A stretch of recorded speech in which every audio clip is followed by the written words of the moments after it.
Morning sir. Morning morning.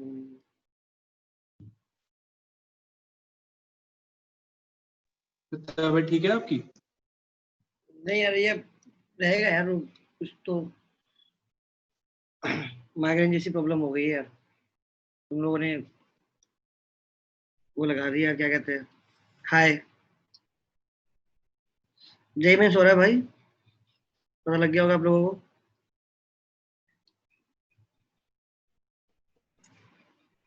Idea तो होगा ना, जय मेंस कल आर्किटेक्चर वालों का था, आज से अब नॉर्मल जय मेंस है। Yes sir.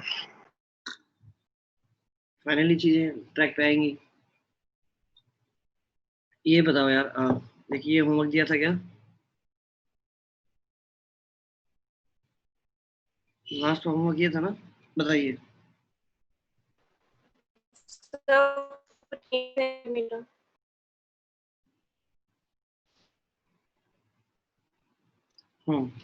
ये देखो यार, ये क्वेश्चन वैसा सा नहीं है। थोड़ा और ऊपर जाए।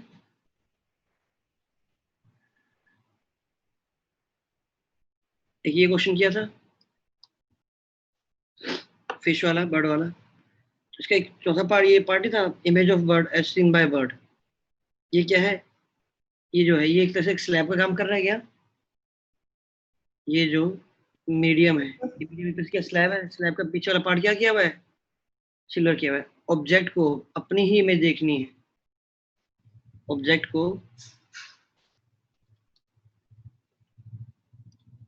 ये जो मेरा ऑब्जेक्ट है, ऑब्जेक्ट को अपनी इमेज देखनी है, यानी बर्ड को अपनी इमेज देखनी थी। ये लास्ट पार्ट ये था क्या? Image of bird as seen by bird itself, है ना? तो ये क्वेश्चन वो क्वेश्चन सेम ही है कि ऑब्जेक्ट को अपनी इमेज देखनी है, या इस मीडिया में जो भी बंदा बैठा हुआ है उसको ये बर्ड की जो भी इसमें इमेज दिखाई देगी वो कहाँ दिखाई देगी? ये पार्ट और ये पार्ट एग्जैक्टली क्या है? सेम है, कोई डिफरेंस नहीं है। अच्छा, इसको मैं डायरेक्टली एक लाइन से कर देता हूँ। क्या तो आपके पास क्या तरीका है? पहले यहाँ से ये रे बेंड हुई, बेंड हुई, थोड़ा सा इसको कहाँ दिखाई देगा? पीछे दिखाई देगा, है ना? इसको दो तीन तरीके से करते हैं, एक बार क्लास देखो।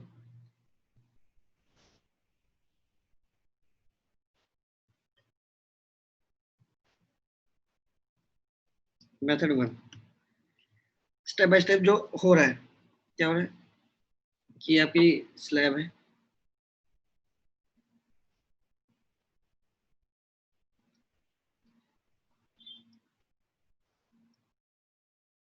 जो कि हमने वहां भी किया था बर्ड वाले केस में। ये ऑब्जेक्ट है, जो रे आएगी वो थोड़ा इस तरह से बेंड हो जाएगी। तो इस मिरर के लिए ऑब्जेक्ट का रखा गया है, थोड़ा दूर रखा गया है, दूर हो रहा है, तो क्या आएगा? म्यू से मल्टीप्लाई होगा, म्यू से डिवाइड होगा डिस्टेंस। मल्टीप्लाई। तो ये है ऑब्जर्वर, यहाँ दिखाई देगा, ऑब्जेक्ट यहाँ दिखाई देगा। तो ये डिस्टेंस कितनी हो जाएगी? 18 सेंटीमीटर। 18 सेंटीमीटर।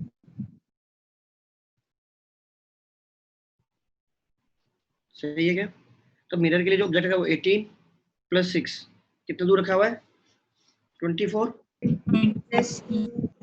तो जब ये रिफ्लेक्ट होके जाएगा तो इमेज भी, जो ओवन की जो इमेज बनेगी वो मिरर से कितना पीछे बननी चाहिए?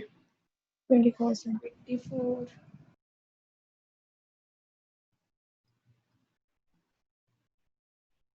सही लिखा हुआ है क्या?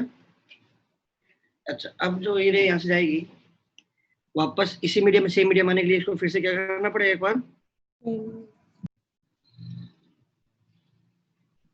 रिफ्लेक्ट करना पड़ेगा।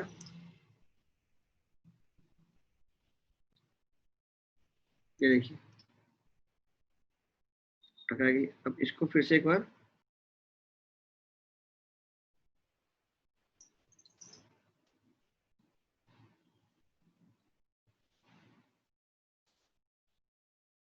रिफ्लेक्ट करना पड़ेगा। अच्छा, अब ये पास आएगा, दूर जाएगा? पास आया। इस सरफेस से ऑब्जेक्ट कितना पीछे रखा हुआ था? 30 पीछे रखा हुआ था, है कि नहीं? 30 बाय म्यू करूंगा, कितना आया? 20? Yes, sir. Yes, sir. ठीक है, तो यहाँ से 30, ये था 30 बाई म्यू 20, ये यहाँ से कितना आया 20 सेंटीमीटर आया। तो जो फाइनल आपके पास जो ये डिस्टेंस आई है, ये कितनी आई है 14 सेंटीमीटर। ये कितना था 6 centimeter. ये कितना था 12 था। तो टोटल ऑब्जेक्ट जो फाइनल इमेज है वो क्या है, तो जो OI2 आया है वो कितना है 12 था प्लस 6 था प्लस 14 था। जो ऑब्जेक्ट को I2 दिखाई दे रहा है वो खुद से कितनी दूरी पे दिखाई दे रहा है 32 सेंटीमीटर दिखाई दे रहा है, या फिर बोलो मिरर से कितना पीछे 14 सेंटीमीटर पीछे।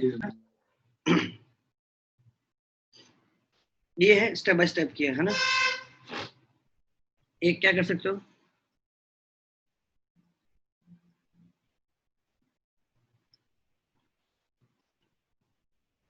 ये क्या है, ये एक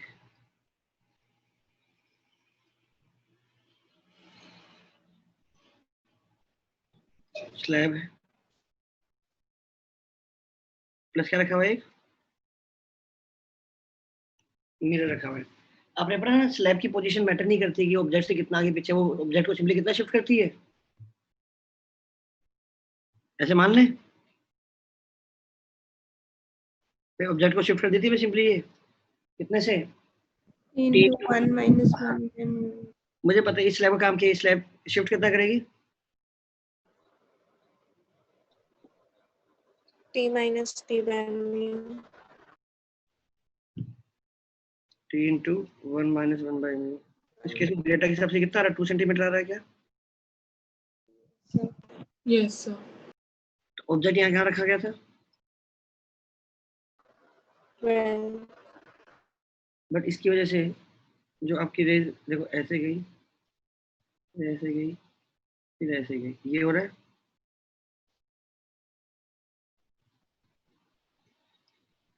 ये O था तो आपको O1 यहाँ दिखाई दे रहा है। तो जो मिरर पे जो ऑब्जेक्ट रखा गया वो 2 सेंटीमीटर शिफ्ट हो गया, तो ये डिस्टेंस कितनी होगी बताओ, ये डिस्टेंस कितनी है 10.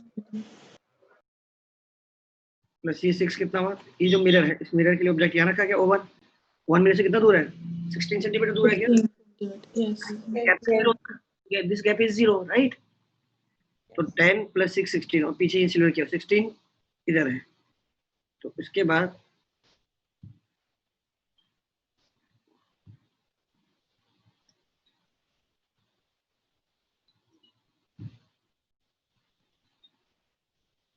तो ये पीछे कितना बना था ओवन की जो इमेज बना था वो अपने भी ये अपने 16 सेंटीमीटर। Yes. पीछे अब बताओ जब जो रे जाएंगी वो फिर से स्लैब से पास करेंगी,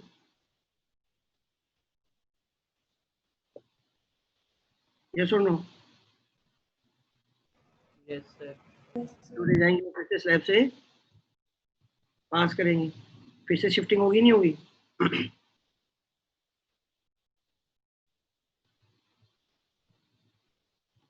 फिर से कितना शिफ्ट होगा in the direction of rays, rays travel करिए लेफ्ट की तरफ, शिफ्टिंग कितनी होगी लेफ्ट की तरफ कितना 2 centimeter. अल्टीमेटली वापस ये गैप कितना आया 14 centimeter. एक तो मिरर पे गिरने से पहले 2 सेंटीमीटर शिफ्टिंग हुई, फिर मिरर से जो इमेज बनी है ना वो भी फर्दर क्या होगा वापस स्लैब से पास होगी वो raise after reflection from mirror, वो भी क्या है 2 सेंटीमीटर शिफ्ट करेगी। और देखो हमेशा मैंने क्या बोला रेज क्या किधर शिफ्टिंग करनी है हमेशा in the direction of rays. पहले रेज राइट में ट्रैवल करती राइट में शिफ्ट किया, फिर रेज लेफ्ट में ट्रैवल करी लेफ्ट में शिफ्ट किया। एक्चुअल में कौन सा हो रहा है मेथड 2 हो रहा है मेथड 1 हो रहा है एक्चुअल में Method 1 हो रहा है ना सर, 2 बार रिफ्रैक्शन और 1 बार reflection. Reflection.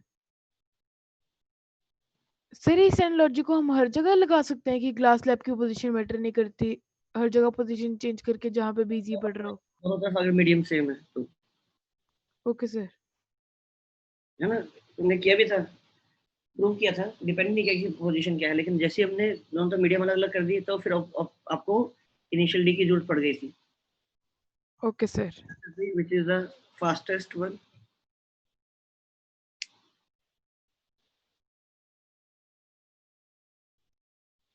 ये सबसे फास्ट तरीका है। अब आप बताओ, किसी भी ऑब्जेक्ट को, कोई भी मटेरियल है उसको किसी मीडियम रख दोगे तो वो आपको क्या दिखाई देगा अगर आप हवा से देखोगे तो? थोड़ा पास में दिखाई देगा।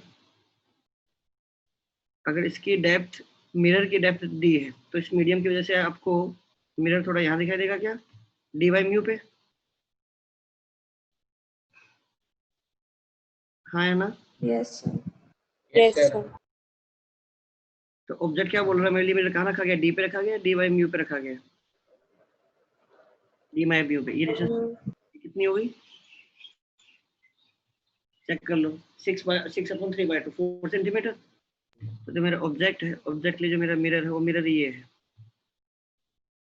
स्लैब को क्या ट्रीट करो, ऐसा मीडियम ट्रीट करो ना, कि एक मीडियम है, उस मीडियम में डी डिस्टेंस डेप्थ पे एक ऑब्जेक्ट, एक चीज रखी गई है विच इज मिरर।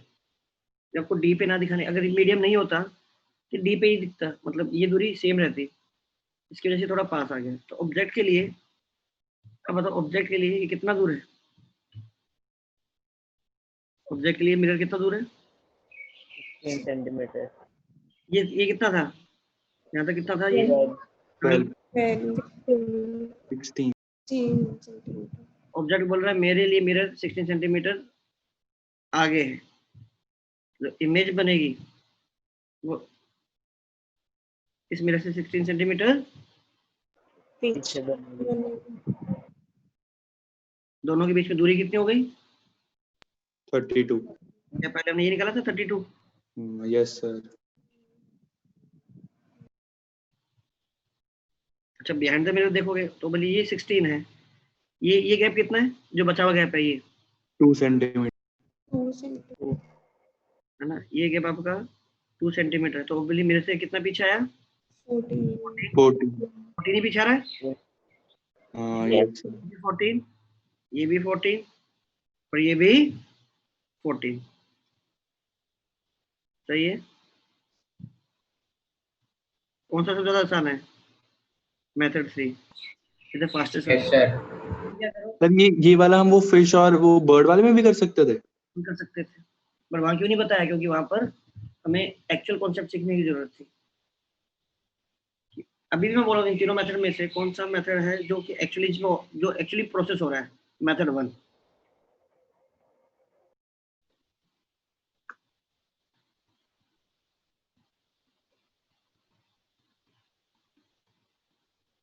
आप में से बहुत लोगों की रिक्वेस्ट आया था कि यार आपको इसको डार्क मोड में चलाने के लिए, अब ठीक लग रहा है? जैसे आंख दर्द नहीं हो रही है अभी। यार एक्चुअली क्या है, मैं पहले ही वो ट्राई किया था ना, वो काम ही नहीं कर रहा था, फिर मैंने पूरा अनइंस्टॉल करके फिर से इंस्टॉल किया सब कुछ।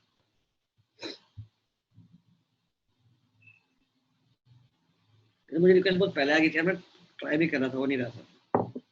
क्या करना है मेथड से में, क्या है सिंपली जो स्लैब है वो मीडियम में क्या किया, मिरर को शिफ्ट एपरेंट पोजीशन दिखा दिया नई पोजीशन पे। एक मीडियम था, उस मीडियम ने क्या किया, मिरर को थोड़ा सा कि डेप्थ को चेंज करके कुछ नई डेप्थ पे ले आया। अब ऑब्जेक्ट बोल रहा है कि भाई मेरे लिए जो एक्चुअली जो चीज डी पे रखी हुई थी वो चीज मुझे डी बाई म्यू पे दिखाई दे रही है, तो बस ठीक है, जितना मुझे मिरर दिखाई दे रहा है उतना पीछे मेरी इमेज भी बन जाएगी।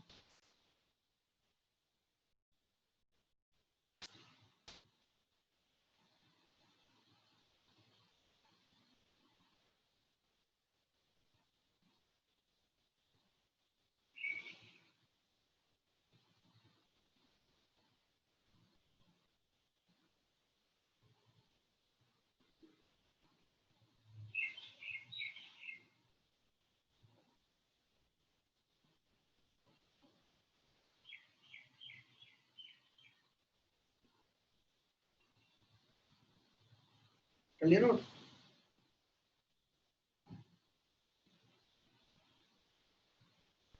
Yes, sir.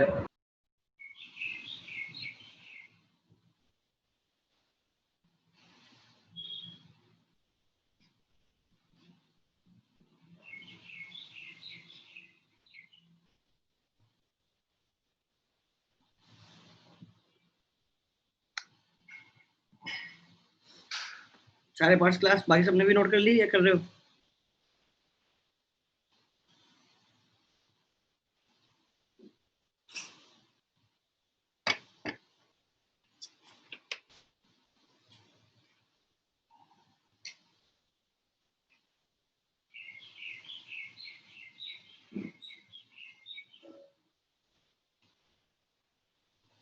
चलिए आगे लिखिए, बढ़ रहा हूँ फिर आगे मैं क्लास लिखो।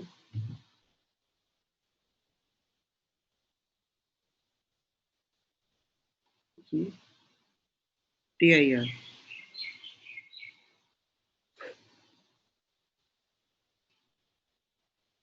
total internal reflection, TIR total internal reflection।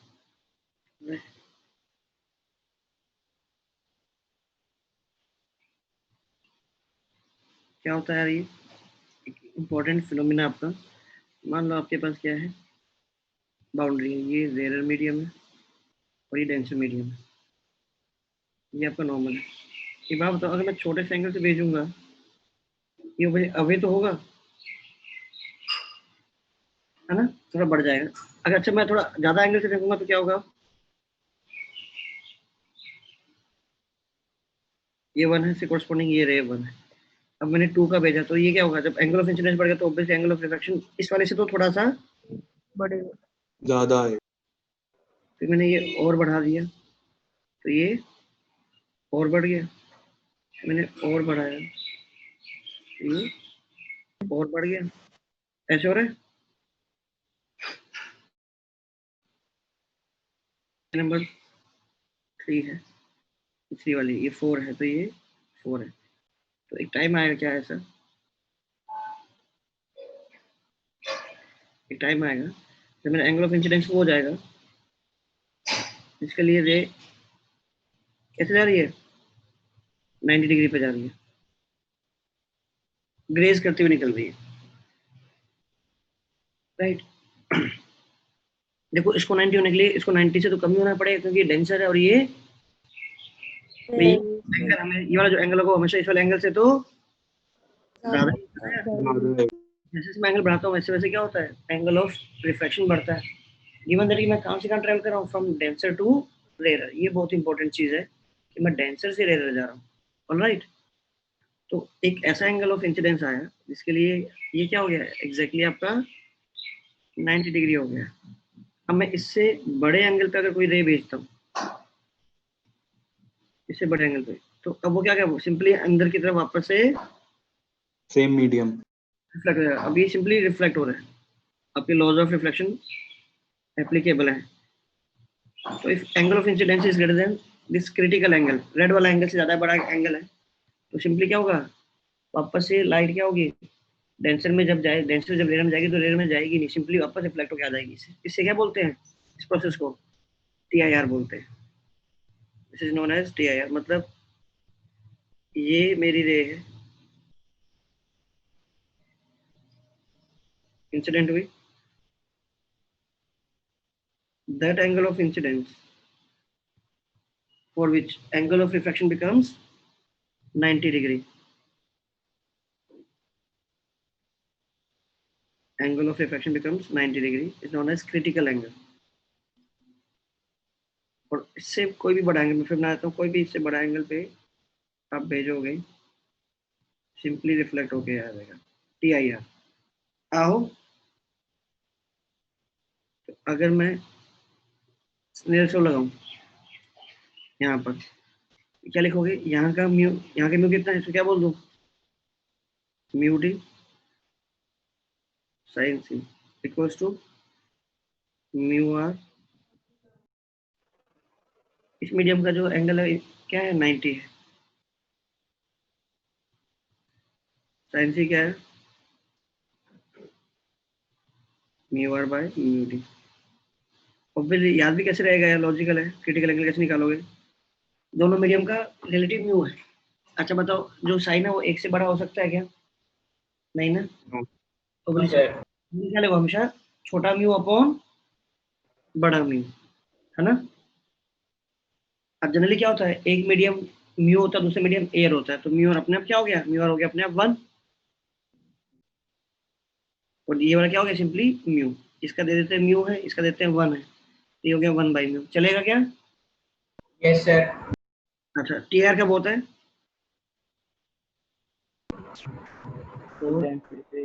हाँ अलजेब्रा से डेंसर जा रही हो जब डेंसर से जब टेंसर जा रही हो।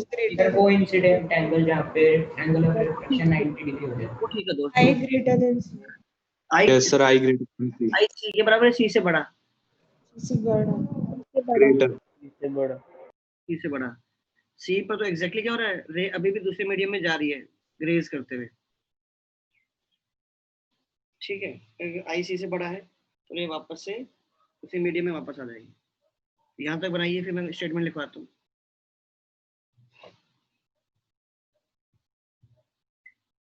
सर सर एग्जैक्ट 90 होता है क्या ये? 59.99999999 ऐसे 90 की हम बात करें, ऐसे नहीं बोलते क्योंकि देखो कभी कोई रे नहीं होती, रे नहीं होती, हमेशा क्या होती है, बीम ऑफ लाइट होती है, उसकी कुछ ना कुछ थिकनेस होती है ना। थिकनेस होगी तो फिर आप एंगल कैसे डिफाइन कर पाओगे? अगर कोई चीज थिक जा रही है तो कुछ पार्ट आपको सेम मीडियम दिखेगा, कुछ पार्ट आपको बाहर, कुछ है ना बाउंड्री पे देखोगे तो कैसे दिखेगा? 90 बनाने के लिए क्या करोगे? 90 बना नहीं पाओगे ना। अगर आप यहाँ पर बनाओगे तो क्या कुछ पार्ट आपको अपर मीडियम दिखेगा, कुछ पार्ट आपको लोअर मीडियम में दिखेगा। अगर पूरा पूरा पार्ट आपको अपर मीडियम बनाना है तो एंगल 90 थोड़ा सा छोटा बीम होती है एक्चुअली, है ना। कॉन्सेप्ट है कि क्या है कि आप रे की तरफ फीड कर रहे हो तो 90 बोल देते हैं, एक्चुअली एंगल क्या 89.99999, और इवन ही आपको छोटे के लिए मानना है तो आप रे की थिकनेस क्या मानोगे, 0 मानोगे, क्योंकि रियलिटी में आप रे भेज ही नहीं सकते हो। अब जितना मर्जी कोशिश कर लो हमेशा क्या भेज पाओगे, बीम। अब बीम को आपने जितना मर्जी थिंक कर लो, अब ऐसे मान लो कि जो बीम है वो सरफेस को जस्ट टच करते हुए, मतलब अगर मैं यहाँ पर अपना हाथ रखूंगा तो मुझे यहाँ पर आकर क्या दिखेगा, एक स्पॉट दिखेगा, और स्पॉट क्या है, उस बाउंड्री से स्लाइटली ऊपर है, जो कि आपके लिए मेजरेबल ही नहीं है कितना ऊपर है। बना लिया ये? लिखिए यस सर। लिखिए, when light is traveling from denser medium to rarer medium,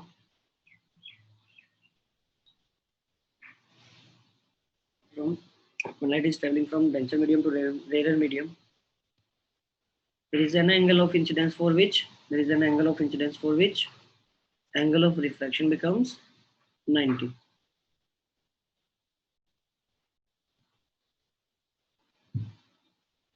When light is traveling from denser medium to rarer medium, there is an angle of incidence for which angle of refraction becomes 90, and that angle of incidence is known as critical angle. critical angle.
लिख लिया? लिखो। तो मतलब दो basic condition क्या है, two important points. पहला क्या है, light must travel from denser to rare medium, light must travel from denser to rare medium.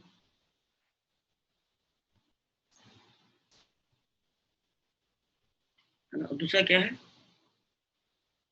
Angle of incidence must be greater than critical angle.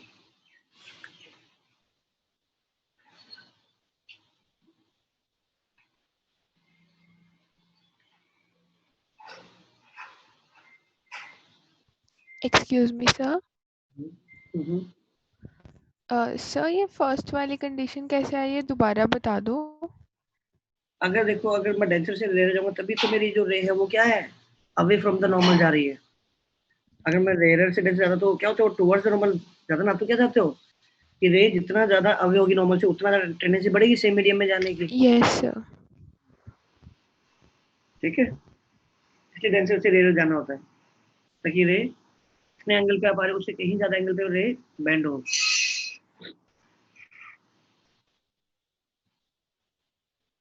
ये देखिए, अब जो आईआईटी इस पे जनरली क्वेश्चन इन सब पे पूछता रहता है, तो ये है भी ऐसा। क्वेश्चन क्या है, मान लो आपके पास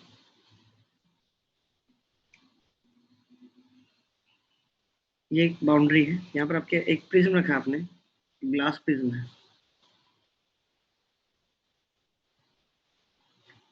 ठीक है। मान लो ये पी क्यू आर है और इसको आपने ये लिक्विड में इस हिसाब से इसको रखा हुआ है। अब ऑब्वियसली ग्लास से फ्लोट नहीं करेगा, अपने ऑब्वियसली किसी रस्सी वस्सी से पकड़ के सपोर्ट देके आपने इसको रखा हुआ है। This angle is theta, this is your glass, this is your water है, ठीक है। आपकी रे इंसिडेंट होती है यहाँ से,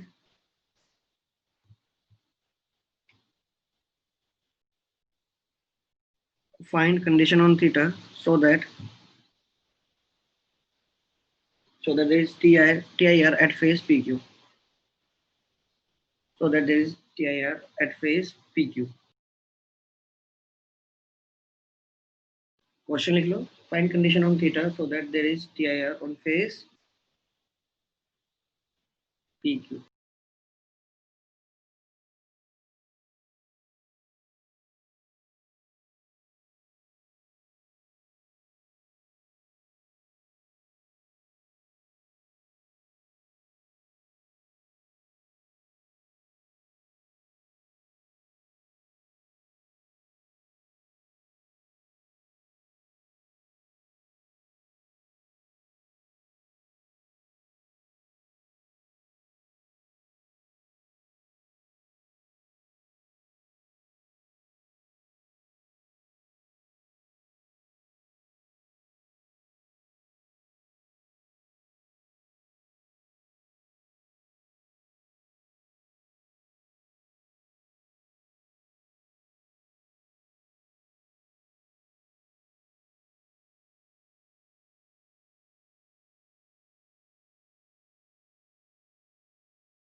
equal to C greater than tan inverse mu water upon mu glass. greater than C, sorry sir, theta greater than C, Is that greater than sin inverse 2/3. Yes, sir. greater than 62.4.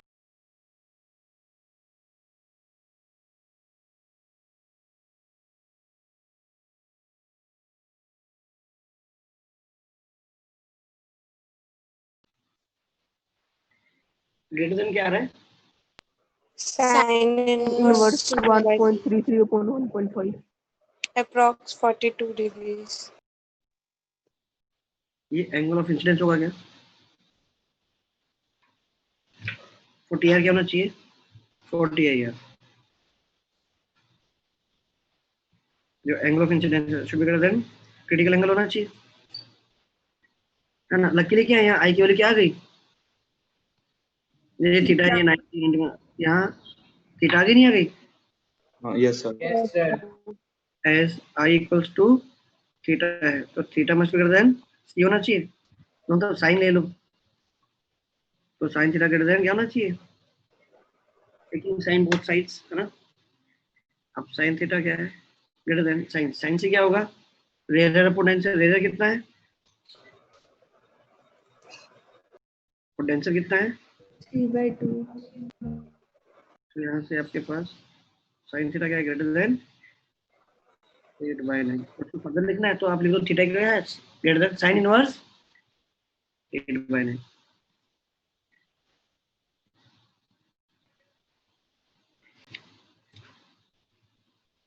आसान है, ऐसे क्या है, मैं question ये दे दूं,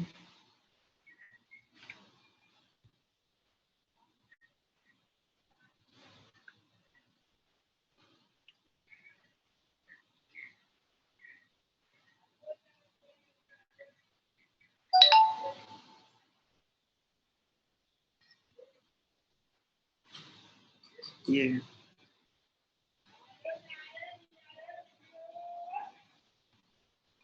ठीक है, मान लो ये कोई मीडियम है आपका,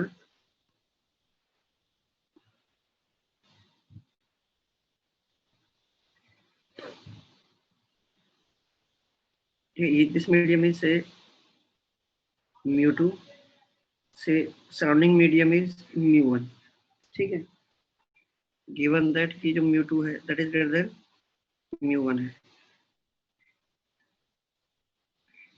ऑलराइट। अब क्या यहाँ पर मान लो ये फेस ए बी, सॉरी ये सी और डी मान लो, this face is C D. अब यहाँ पे एक रे आती है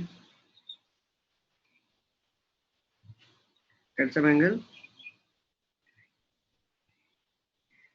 theta, find condition on theta,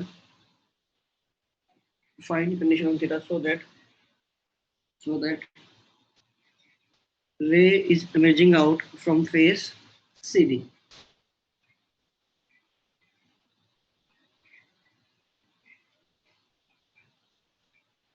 So that find condition on theta so that ये जो रे आपने बनाई है, ray is emerging out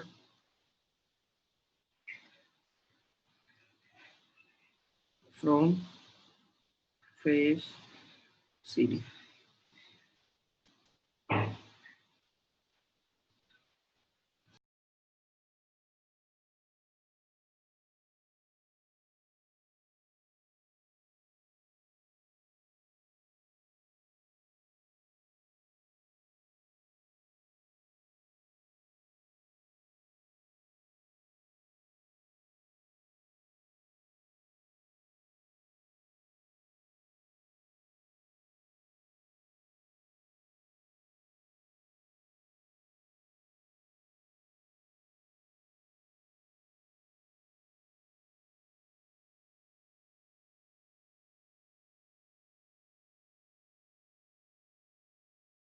की कंडीशन में करा देंगे।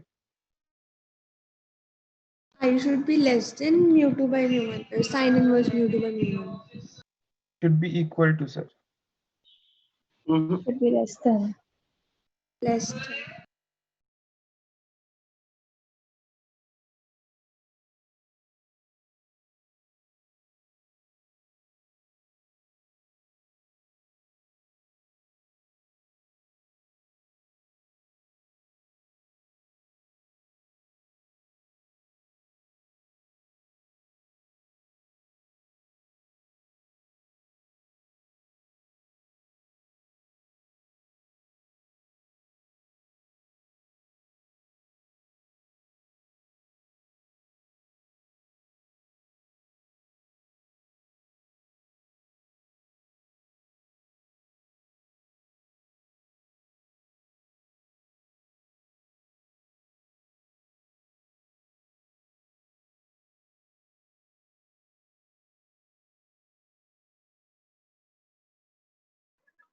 Sin theta less than under root mu2 square minus mu1 square divided by mu1.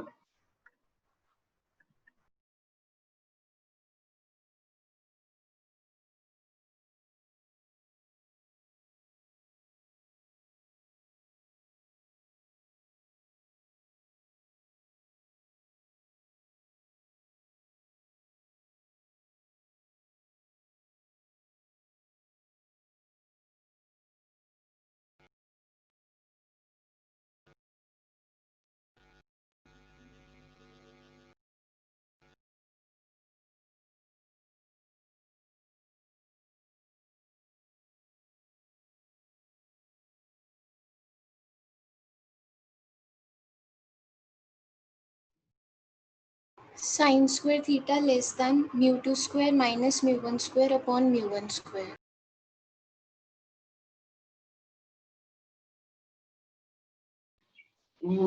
देखते चलो यार, हो सकता है यार, लेकिन ये देखो लगने में मुझे ये आएगा। एक बात बताओ, एक सेकंड सर। सर अभी मत sin theta बताना, less 2 than मिनट रुक root जाओ सर, mu2 बस square minus mu1 square by mu1. 2 minute रुक जाओ सर, बस 2 मिनट।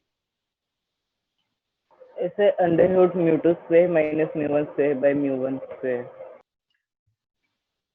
ना ऐसा यही आ रहा है सर।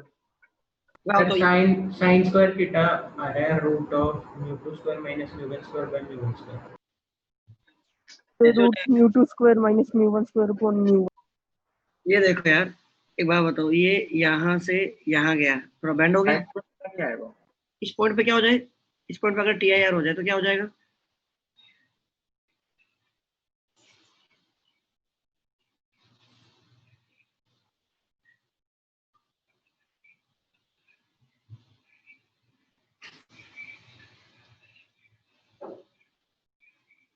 ये देखो मैं क्या बना रहा हूँ, यहाँ पर मैं इसको एक बार रब कर देता हूँ।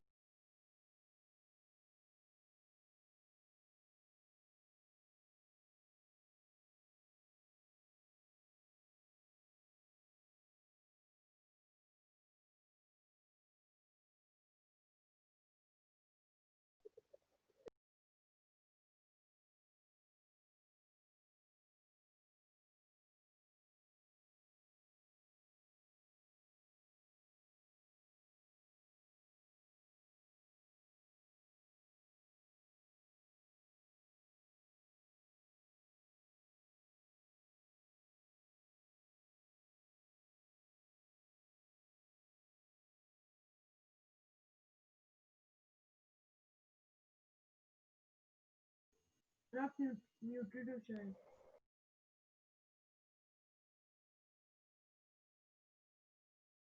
सर आपका माइक म्यूट है। माइक बंद।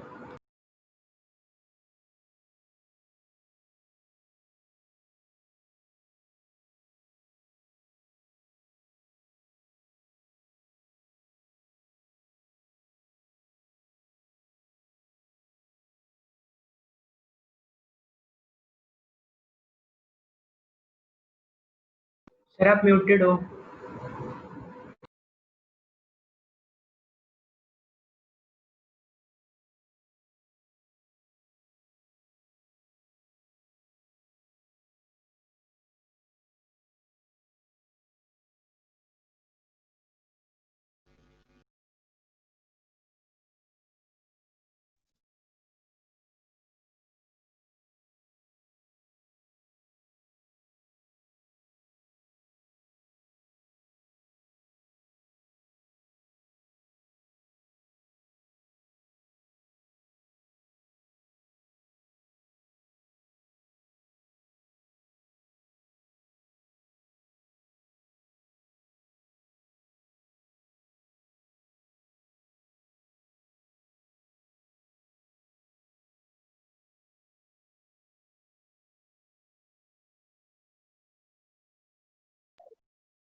एक सेकंड, आप 1-2 मिनट होल्ड करना। आप इसको थोड़ा आगे कंटिन्यू करो, तो तुमने ऐसे बोला वो गलत है।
Okay class, sorry. हाँ ये देखो यार, ये बात बताओ, अगर यहाँ टी आर हो गया, आवाज आ रही है?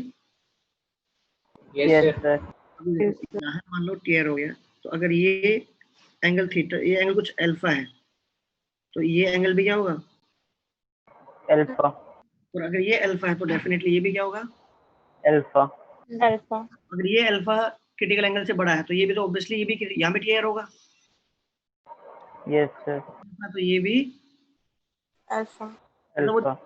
नंबर ऑफ टाइम्स वो, मैंने तो 2 बार बनाया, 3 टी आर बनाए, तो ऐसे वो 20 30 40 के ऊपर, लेकिन हर बार वो क्या होता रहेगा? टी आर होता रहेगा, और फाइनली वो यहाँ से, अब ये अल्फा तो ये 90 माइनस अल्फा है, तो अगर ये अल्फा तो ये 90 माइनस अल्फा, तो ये फाइनली कैसे निकल जाएगा? थीटा से निकल जाएगा बाहर। Yes sir. जब ये एंगल थीटा कोरस्पोंडिंग ये एंगल आ रहा है, तो इतने एंगल पे जब वापस यहाँ गिरेगा तो कितना से बाहर निकल जाएगा? ये थीटा से बाहर निकल जाएगा, है कि नहीं? तो आपको क्या चाहिए? आपको चाहिए कि जो अल्फा है वो क्या हो? क्रिटिकल एंगल से बड़ा हो, मतलब बाउंड्री कंडीशन देखनी है। तो देखो, जैसे जैसे थीटा बढ़ेगा वैसे वैसे ये वाला एंगल बढ़ेगा, जैसे जैसे थीटा बढ़ेगा वैसे वैसे ये वाला एंगल भी तो बढ़ेगा, और ये एंगल बढ़ेगा तो क्या होता है? अल्फा कम होता जाएगा, और अल्फा कम होता जाएगा तो क्या है? आप सेफ हो रहे हैं, अनसेफ हो रहे हो? अनसेफ हो रहे हैं। तो आप एक लिमिट से ज्यादा थीटा को बढ़ा नहीं सकते, तो थीटा की एक मैक्सिमम वैल्यू एग्जिस्ट करेगी, है कि नहीं? आप चाहते हो अल्फा एटलीस्ट क्या हो? बाउंड्री कंडीशन देखो, तो अल्फा ये बढ़ेगा तो अल्फा कम होगा, तो अल्फा कम होते होते मिनिमम से मिनिमम कितना जा सकता है? अल्फा मिनिमम से मिनिमम कितना जा सकता है? चले गए आप, सी से स्लाइटली 30 डिग्री है, तो अल्फा कितना होना चाहिए मिनिमम से मिनिमम? 30.000 एंगल क्या रहा? ऐसे है ना? समझ में आ रहा है? तो अल्फा क्या हुआ? साइन, दोनों तरफ साइन ले लिया, sine alpha equals to sine C. Alpha क्या है? Sine inverse mu1 by mu। Sine, पहले साइन अल्फा लिख देते हैं। साइन अल्फा क्या है? mu1 by mu2। Mu by mu two आया क्या? Yes sir. Yes. अच्छा, तो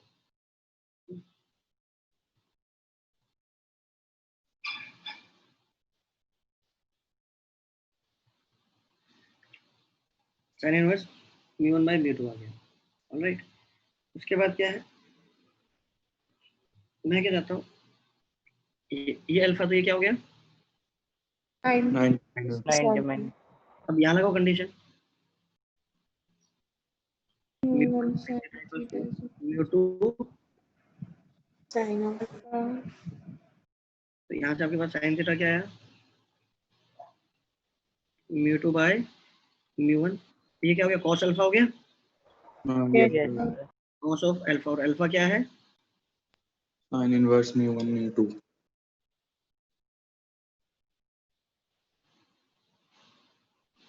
सही है यहाँ तक, है ना? और यहाँ से जो थीटा की वैल्यू आ रही है, इस थीटा की वैल्यू कौन सी वैल्यू आ रही है?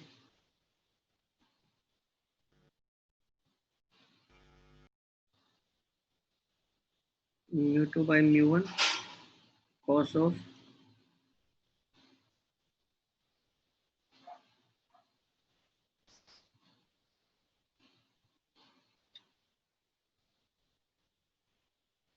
ठीक है, समझ आया सभी को? भाई ये सी हो सकता है, तो ये 90 माइनस सी हुआ, और जब ये 90 माइनस सी हुआ तो उस वक्त क्या है? थीटा की मैक्सिमम वैल्यू, क्योंकि थीटा इससे बड़ा हुआ तो ये एंगल और बड़ा हो जाएगा, ये एंगल बड़ा हो जाएगा तो ये एंगल सी से छोटा हो जाएगा, नहीं हो जाएगा? Yes, sir. yes. The number of TIR पे डिपेंडेंट नहीं है। ये इस पर डिपेंडेंट नहीं है, वो तो एक बार टीआर हो गए तो बाकी पॉइंट्स पर टीआर अपने आप होता ही रहेगा। Yes. तो ये जो थीटा की कंडीशन क्या है? थीटा इस वैल्यू से ज्यादा बड़ा हुआ, अगर थीटा इस वैल्यू से ज्यादा बड़ा तो ये एंगल भी बढ़ गया, और ये एंगल बढ़ गया तो ये एंगल सी से छोटा हो गया। देखो ये सी है तो ये 90 माइनस सी है, और अगर ये एंगल 90 माइनस सी से बड़ा हो गया तो ये एंगल सी से छोटा हो जाएगा, छोटा बट ये नहीं होगा।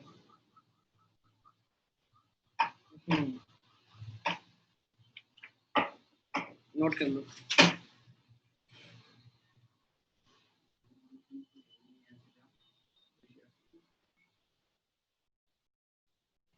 ठीक है,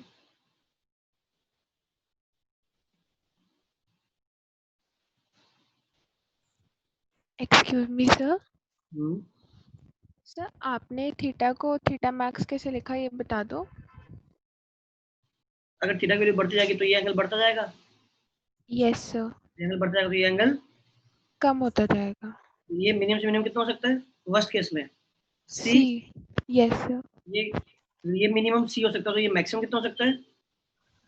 90 माइनस अल्फा, 90 माइनस सी। 90 माइनस, तब ये एंगल एक अपनी मैक्सिमम वैल्यू पे पहुंच गया, तो ये एंगल भी तो अपनी मैक्सिमम वैल्यू पे पहुंच गया, क्योंकि अगर यस सर। और बढ़ाओगे तो ये एंगल और बढ़ेगा, ये एंगल और यस बढ़ेगा। Sir. Yes sir. Yes sir. Yes. तो हमें पता लग गया कि थीटा इस एंगल से ज्यादा बड़ा होना नहीं चाहिए।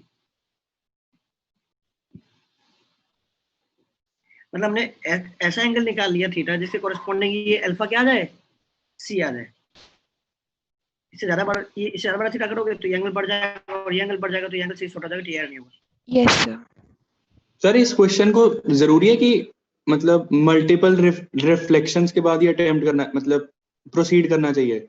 मैंने सर सिंगल रिफ्लेक्शन से ट्राई करा था, मेरा कॉस की जगह बस साइन आ रहा था। हो नहीं सकता ना, मैंने सिंगल रिफ्लेक्शन की बात कर रहा हूँ मैं। अच्छा तुम ये कह रहे हो कि सीधा ऐसे, सीधा नहीं ऐसे सर, नहीं, मतलब ए बी से डायरेक्ट हम सीडी पे चले गए सर, मतलब मल्टीपल रिफ्लेक्शंस ना हो ये मीडियम के अंदर। assuming it's a long AB, जो CD है, CD क्या है? सर मैंने तो एक ही रिफ्लेक्शन मान के किया था, मतलब सर मैंने भी ऐसे ही करा था, बस तभी मेरा Yes, कॉस sir. के लिए साइन आ रहा था बस। वो AD पे एक बार करवा दिया।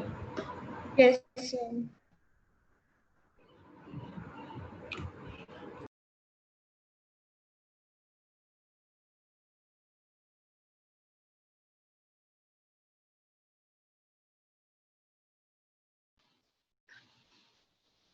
assuming कि ये लॉन्ग है तो मतलब आपको मानना टीआर करना है, सीधा निकलेगा तो फिर कुछ और कंडीशन हो जाएगी यार, है ना?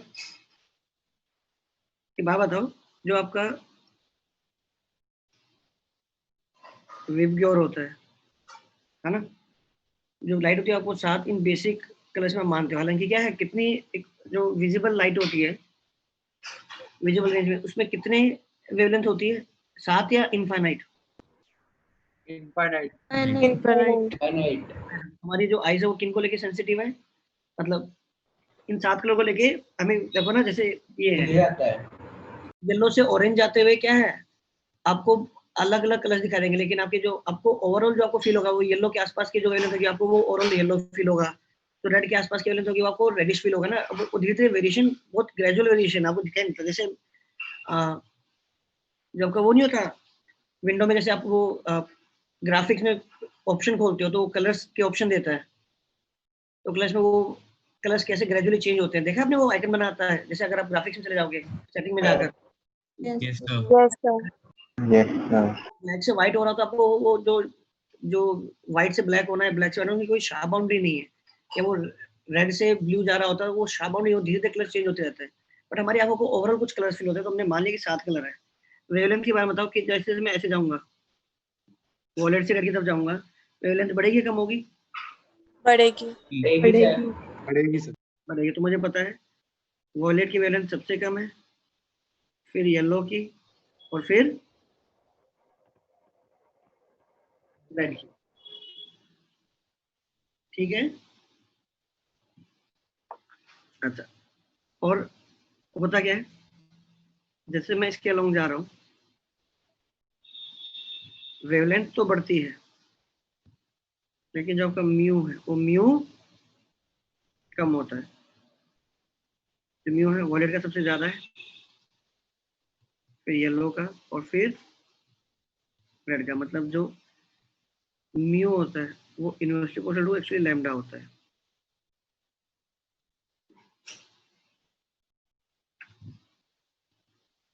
ये थोड़ा अपने को याद रखना है, जो म्यू होता है, एक पूरी सीरीज होती है, मतलब 1 बाय लैम्डा का कोई एक सीरीज बनती है, वो होता है। तो ये फैक्टर नहीं याद रखना। इस पे मेरा क्वेश्चन क्या है, अगर मैं रैंडम डेटा दे रहा हूँ, एक्चुअल डेटा वो नहीं है, बस प्रॉब्लम क्रिएट करने के लिए दे रहा हूँ। तो मान लो वॉलेट का मैं को देता हूँ येलो का 1.41 है, इसके से थोड़ा सा ज़्यादा कर देते हैं और इसका भी इससे थोड़ा सा कम कर देते हैं। क्या मतलब है इसका, फॉर एग्जाम्पल है ना, आप लिख लेना कि भाई ये डेटा सही नहीं है, बस मैंने क्वेश्चन क्लियर करने के लिए दिया हुआ है।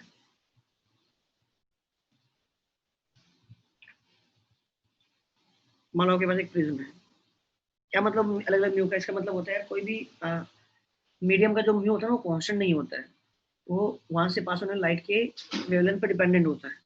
ये जो सेम प्रिज्म है, हम सेम जो ये जो प्रिज्म है, ये इसका वॉलेट लाइट के लिए इसका म्यू थोड़ा अलग है, वहीं से अगर मैं रेड लाइट पास कराऊंगा तो उसका म्यू थोड़ा अलग होगा, येलो पास करूंगा अलग होगा, ऑरेंज के लिए अलग होगा। ऐसा क्यों है?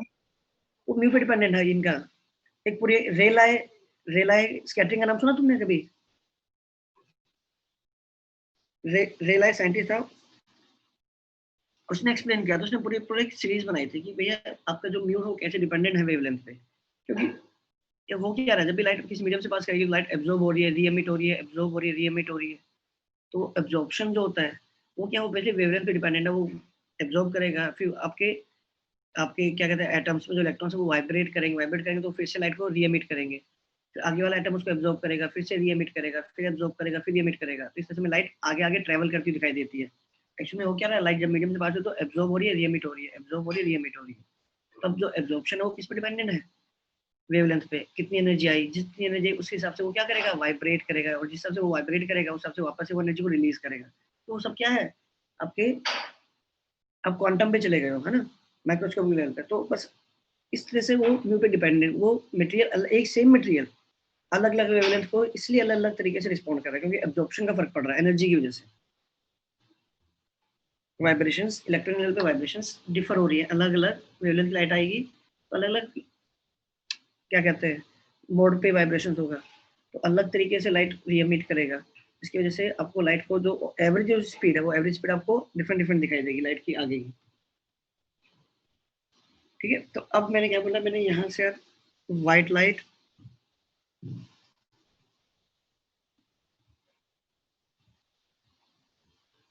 भेजी, ये टेबल आपके पास है ना, टेबल की सरफेस है, मान लो ये एंगल क्या है 45 डिग्री है। आपको बताना है कौन कौन से जो कलर हैं जो टेबल पे आपको इधर आते हुए दिखाई देंगे। लिखिए विच colours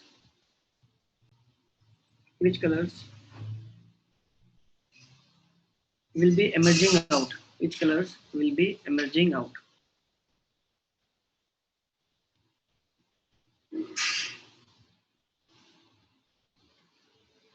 Which colors will be emerging out of the basically out of the prism.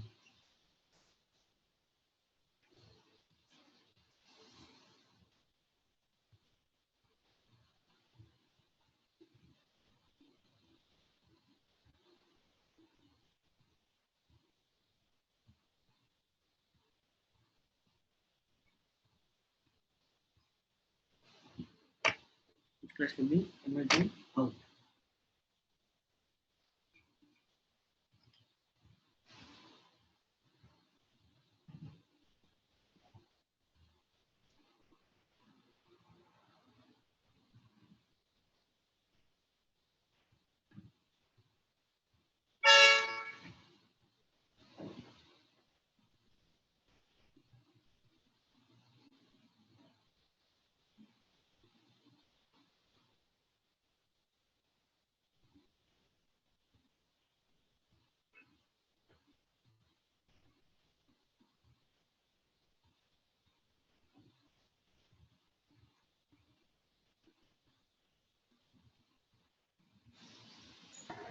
Red colour, Red color. Violet and yellow.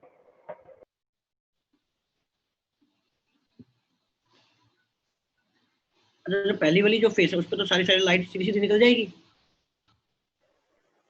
ये जो मैंने रे बनाई इसमें क्या है, इसमें 7 कलर्स है ना, या तो आप चाहो तो 7 लाइन बना दो, वो एक वाइट रे हो गई। समझ रहे हो मेरी बात? वायलेट होगा सर, वायलेट कलर। अच्छा, मेरा पॉइंट समझो, या तो मैं 7 लाइन दिखा दूं और 7 लाइन को मिला के क्या बोल दूं, ये क्या है, एक मेरी व्हाइट लाइट है ना, एक रे है व्हाइट लाइट की। अच्छा, इसका नॉर्मल ये बनेगा क्या? Yes sir. मान लो ये यहाँ से जब मैं यहाँ से आ जाऊंगा तो टीआर होने के चांसेस है। What is the critical angle? Tensor to mu sine C equals to, जो बाहर जो लाइट आएगी, जो यहाँ क्रिटिकल एंगल बनेगा वो क्या बनेगा? sin 90. डायरेक्टली बोल दो, साइन सी का फॉर्मूला निकाला हुआ है, रेयरर अपॉन डेंसर। Tensor. तो म्यू पे डिपेंड करेगा। ठीक ध्यान से देखो, फॉर येलो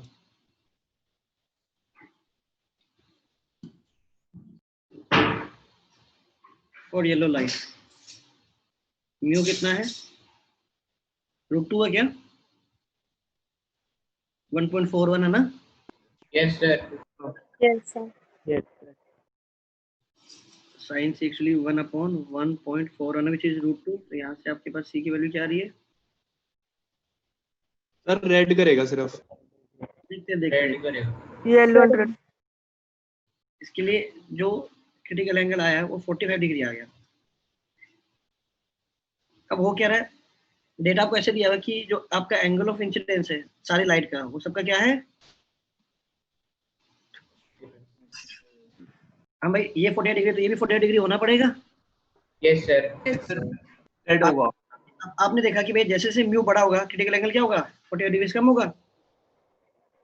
यस सर। अब समझ आ रहा है, जो वॉलेट है, वॉलेट का जो क्रिटिकल एंगल आ रहा है वो 48 डिग्री से हमारा वॉलेट इन सबका जो म्यू है वो 48 डिग्री से बड़ा है, जो क्रिटिकल एंगल है। Less than 45। और ऑरेंज एंड रेड के लिए इनका म्यू क्या है, वो √2 से कम है, तो इनका जो क्रिटिकल एंगल है वो 48 डिग्री से बड़ा। बड़ा है। इसका मतलब क्या है, अगर जो ये VIBG है, अगर इनका क्रिटिकल एंगल 48 डिग्री से कम है, तो मतलब 48 डिग्री पे अगर ये गिरेंगे किसी सरफेस पर तो क्या करेंगे? TIR। Yes sir. Yes sir. जो व्हाइट लाइट आ रही है इसमें क्या सातों के सातों कलर है। अब ये जो पहले जो 4 हैं विब और विब में VIBG है, इनका एंगल ऑफ इंसिडेंस कितना है? 48 डिग्री, लेकिन क्रिटिकल एंगल क्या है? 48 डिग्री से कम है। मतलब ये ऑलरेडी अपने क्रिटिकल एंगल से बड़े एंगल पे इंसिडेंट हुए इस बाउंड्री पे, है ना? तो ये जो है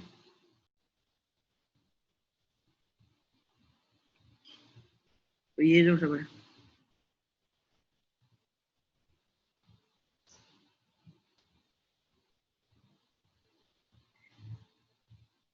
ये सब है ना, ये सब क्या करेंगे, ये सब इधर, और इनफैक्ट टीआर कर रहे हैं तो कितने एंगल पे गिरेंगे? जितने एंगल से आए उतने एंगल से रिफ्लेक्ट भी होंगे। 48 डिग्री पे ये क्या चले जाएंगे, ये चला जाएगा। जो वॉलेट इंडिगो ब्लू है ये ऐसे चला जाएगा, और ग्रीन भी है, ग्रीन भी इधर ही जा रहा है। समझ आ रही है बात? जो येलो है,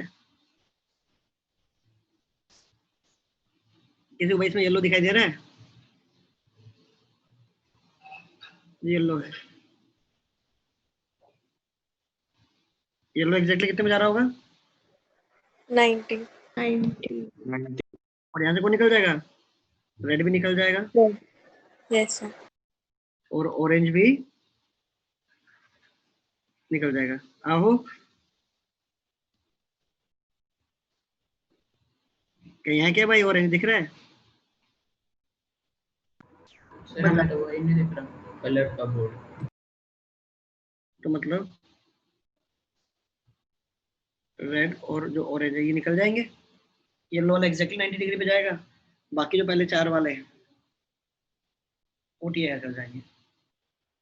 समझ आ रहा है क्या? सबसे पहले हमने चेक किया उस कलर को ढूंढो जिसका टीआर 48 डिग्री है। देखो येलो है, येलो वाला लकीली डेटा मैंने ऐसे दिया कि येलो वाला जो टीआर का एंगल वो 48 डिग्री है। तो बाकी इससे पहले वाले इन सब का क्रिटिकल एंगल 48 डिग्री से कम होना चाहिए, बाकी दो का क्रिटिकल एंगल 48 डिग्री से ज्यादा बड़ा है। अब सबके सब क्या 48 डिग्री पे आ रहे हैं, पहले क्रिटिकल एंगल पे जरूरत नहीं। देखो ये सारे सारे आई 48 डिग्री पे, यानी क्या है जो पहले जा रहे हैं वो ऑलरेडी क्रिटिकल एंगल से बड़े एंगल पे इंसिडेंट हो गए, वो टीआर कर जाएंगे। येलो वाले के लिए एंगल एग्जैक्टली 90 डिग्री वाला है, वो ग्रेज कर जाएगा। और बचे हुए दो हैं वो अभी टीआर करेंगे नहीं, वो बाहर निकल जाएंगे।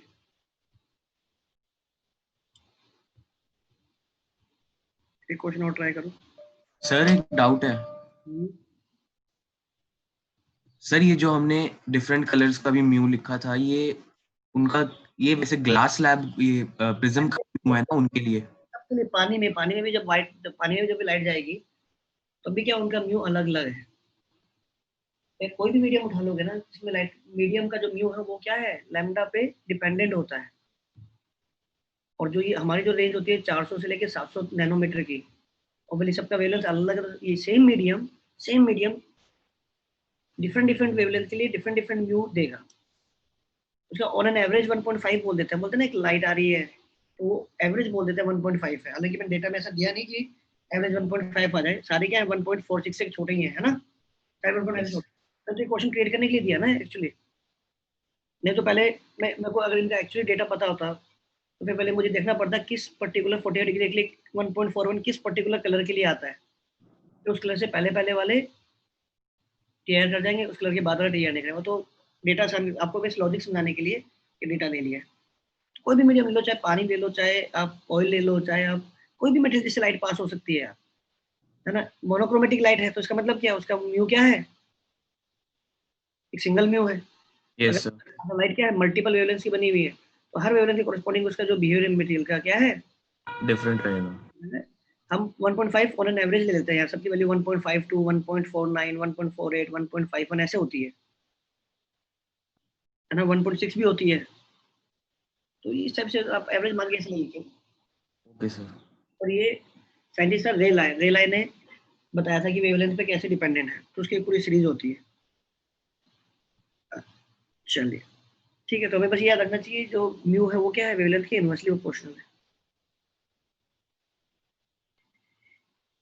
मानो ये लिक्विड सरफेस है और यहाँ पे एक लाइट का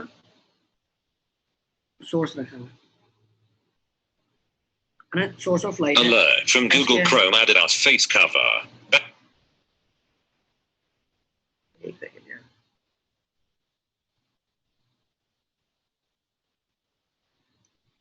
ओके क्लास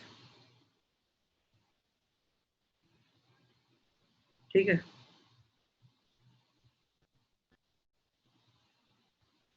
ऑलराइट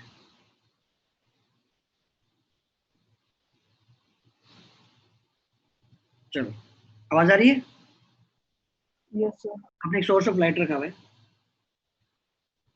ये सोर्स ऑफ लाइट क्या करेगा, इसे किसी मान लो डेप्थ आपने इसको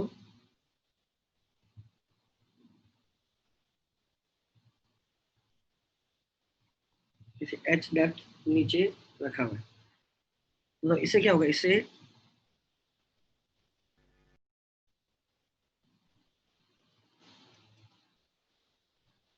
है ना लाइट निकलेगी। ये मान लो म्यू है, एक बार इसका मीडियम का म्यू ले लेते हैं, बाहर एयर ले लेते हैं। ये तो यार चारों डायरेक्शन में लाइट भेज रहा होगा, इधर भी लाइट भेज रहा होगा, इधर भी लाइट भेज रहा होगा, इधर भी लाइट भेज रहा होगा, मतलब हर डायरेक्शन लाइट भेज रहा होगा।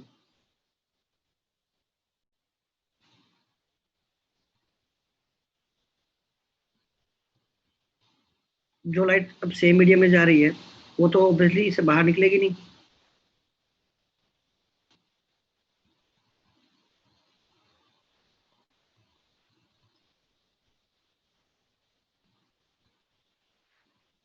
जो लाइट ऊपर की तरफ आ रही है वही क्या होगी, इस इंटरफेस से बाहर निकल के एयर में जाएगी। तो आपको समझ आ रहा है, कुछ लाइट होगी जो क्या होगा वापस से इस मीडियम में रिफ्लेक्ट बैक कर जाएगी। आप देखो तो आपको यहाँ पर 3D देखोगे आपको ऊपर टॉप व्यू देखो, टॉप व्यू में आपको क्या दिखाई देगा, कैसी शेप दिखाई देगी लाइट की निकलने की? अगर मैं टॉप व्यू पूछूं कि टॉप व्यू से अगर आप ऊपर से देखो, हवा से देखो पानी के अंदर, तो आपके जो वाटर की सरफेस है उस पे क्या एक ऐसी शेप दिखाई देगी जिसमें light बाहर निकल रही होगी। क्या होनी चाहिए वो शेप? सर्कल। सर्कल क्यों? क्योंकि उसके रेडियस से बाहर अगर कुछ हुआ तो इंटरनल। हाँ देखो ये वो ईयर हो जाएगी। वो ले लिया, जहाँ पर जस्ट क्या हुआ, ये जो रहे ये 90 डिग्री पे चली गई ऐसे,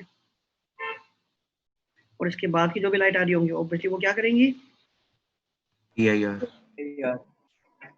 TIR है ना, सब TIR कर रहे होंगे।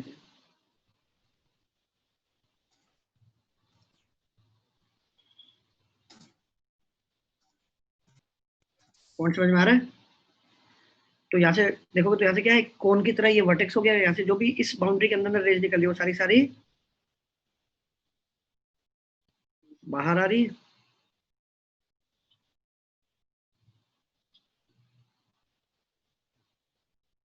Find radius, find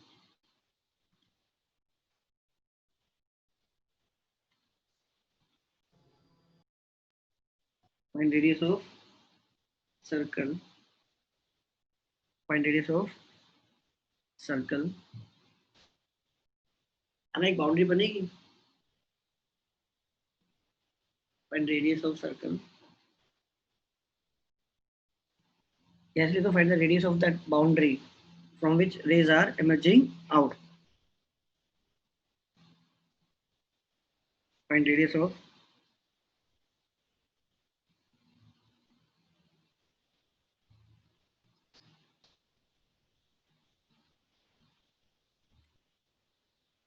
rays are emerging out.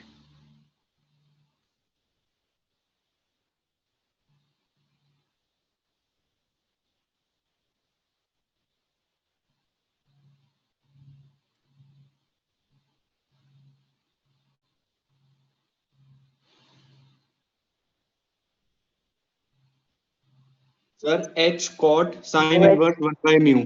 H tan sin inverse। Sir h cot आएगा, h cot sin inverse 1 by mu। Mu H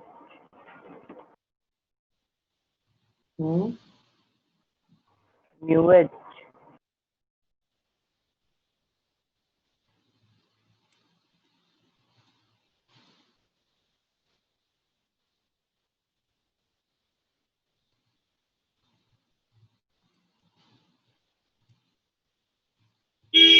नहीं सर tan आएगा, सर tan ही आएगा।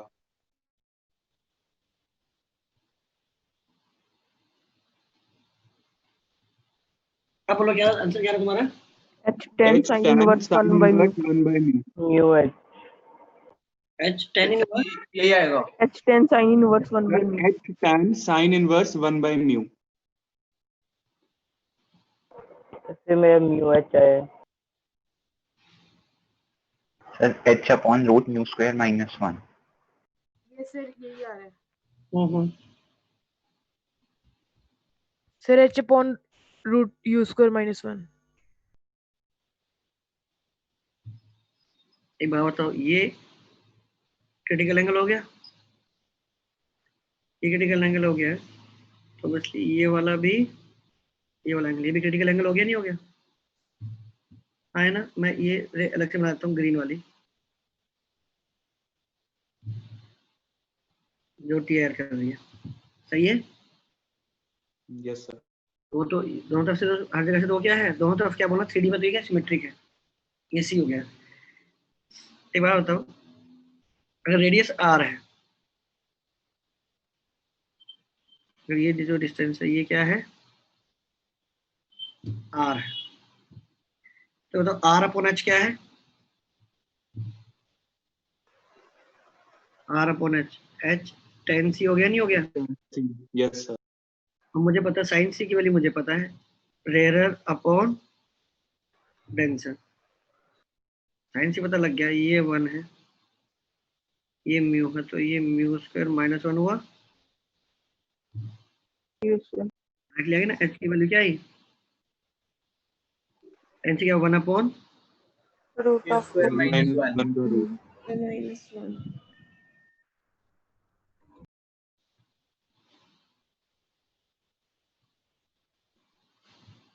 सर सेकंड पार्ट में करना है। अब आप तो यहाँ से ये जो सोर्स है ये चारों डायरेक्शन में स्फीयर की फॉर्म में क्या हो रहा है, एनर्जी स्प्रेड कर रहा होगा। Yes sir. पर मुझे पता है कि इस सारी एनर्जी क्या है, वो देखो एक हेमिस्फीयर ले लो, एक अपर हेमिस्फीयर, ये जो बाउंड्री है लाइन ले लो, इस लाइन से ये जो हेमिस्फीयर है, इसके जो नीचे वाले पोर्शन में वो तो लाइट सेम मीडियम में चलेगी नहीं चलेगी, yes sir.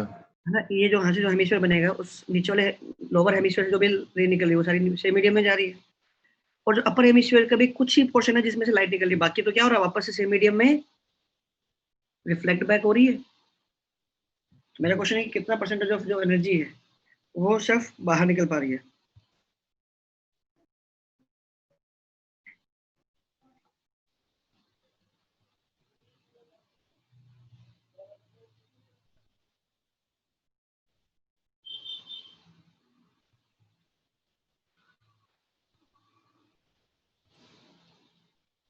Find fractional energy coming out.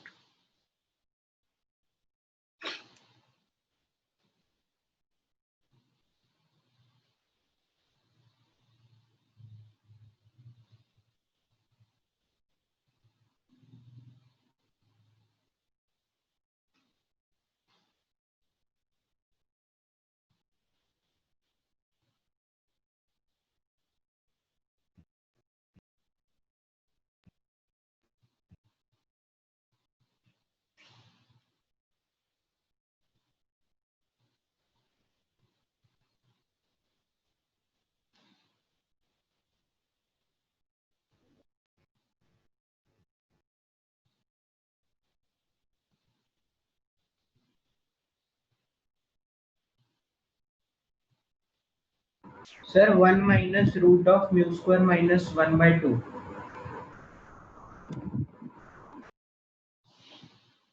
क्या किया सर मतलब जो ऊपर का एरिया ऑफ ये वाला कैप है अपॉन में टोटल एरिया ऑफ स्फीयर जो कि वहीं से निकल के जा रही है। सर ये फ्रैक्शन आ गया। अच्छा,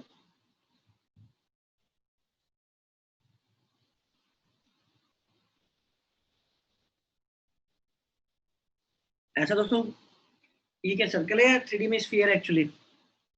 स्फीयर है सर। स्फीयर स्फीयर है ना। अब देखो कुछ याद आ रहा है, ये फ्लक्स की तरह है, फ्लक्स की तरह है ना। ये क्या है जो ऐसा हो क्या है, चार्ज है, चार्ज के चारों तरफ क्या बना हुआ है, एक स्फीयर। उस चार्ज से क्या निकलती है, फील्ड लाइंस निकलती है चारों डायरेक्शन में, यस सर। है ना। जैसे फील्ड लाइंस निकल रही है वैसे क्या है ये रेज निकल रही है। तो आपको क्या बताना है, वहां इलेक्ट्रिक फ्लक्स बताना था, यहाँ पे क्या बताना है, ल्यूमिनस फ्लक्स बताना है। ल्यूमिनस समझते हो, ल्यूमिनस मतलब लाइट होता है। जैसे वहां पर हर डायरेक्शन में, हर पॉसिबल डायरेक्शन में नंबर ऑफ रेज आपकी रेज जा रही है, वैसे यहाँ पर हर पॉसिबल डायरेक्शन में लाइट की रेज जा रही है। अब मुझे बताओ नहीं देखो, अब बताओ रेड वाले से उतना ही फ्लक्स पास होगा जितना कि इस ऊपर वाले स्फेरिकल कैप से होगा। Yes yes sir. तो बेसिकली मुझे इस वाले ये जो स्फेरिकल कैप बना है, इस स्फेरिकल कैप से अगर मैं फ्लक्स बता दूं कितना पास हो रहा है तो उतना ही मेरे रेड वाले से पास हो रहा होगा। याद आ रहा है ऐसा? इस एरिया से क्यों मल्टीप्लाई नहीं कर रहा, क्योंकि इस एरिया पे क्या आपकी इंटेंसिटी अलग अलग है, लेकिन जब मैं यहाँ इस स्फीयर में देखता है, ऐसे स्फीयर में जैसे आपने फ्लक्स में किया था कि ये है, ये चार्ज रखा हुआ है, वो इस फ्लैट से कितना पास हो रहा है, इस फ्लैट से वही जो फील्ड जो लाइन यहाँ से पास हो रही है वही ओबली इस स्फीयर से भी पास हो रही होंगी, राइट। ये वाला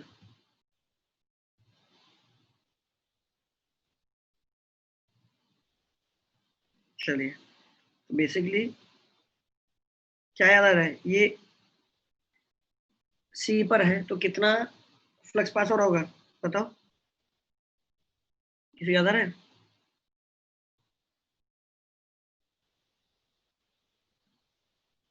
Q/2 1 माइनस cos थीटा, याद आया? इसी ये येलो वाले का एरिया कितना होगा, इसका जो एरिया होगा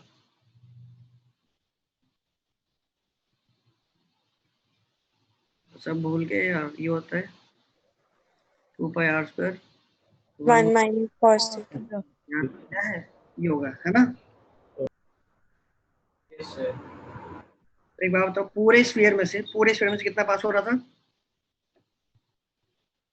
पूरे स्फीयर से कितनी एनर्जी निकल रही है? P. Energy per unit area. और ये जो एरिया कितना है? सर गलत बता दिया। p/2 1 माइनस कॉस सी। अच्छा, सी की वैल्यू पता हमें?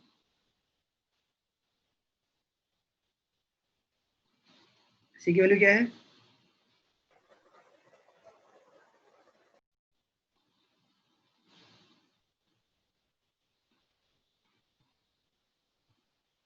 बस फ्लक्स को यूज कर लिया, जैसे इलेक्ट्रिक फ्लक्स का निकाला था कि पूरे स्फीयर से इतना फ्लक्स पास हो रहा है, क्यू बाय एप्सिलॉन नॉट, इतने से एरिया से कितना पास हो रहा होगा, हमने वहां से निकाला था।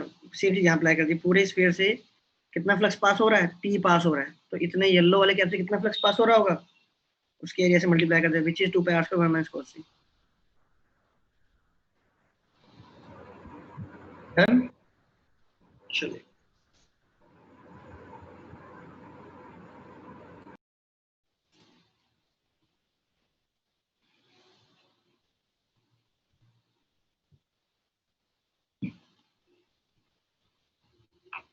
कर ली नोट क्लास?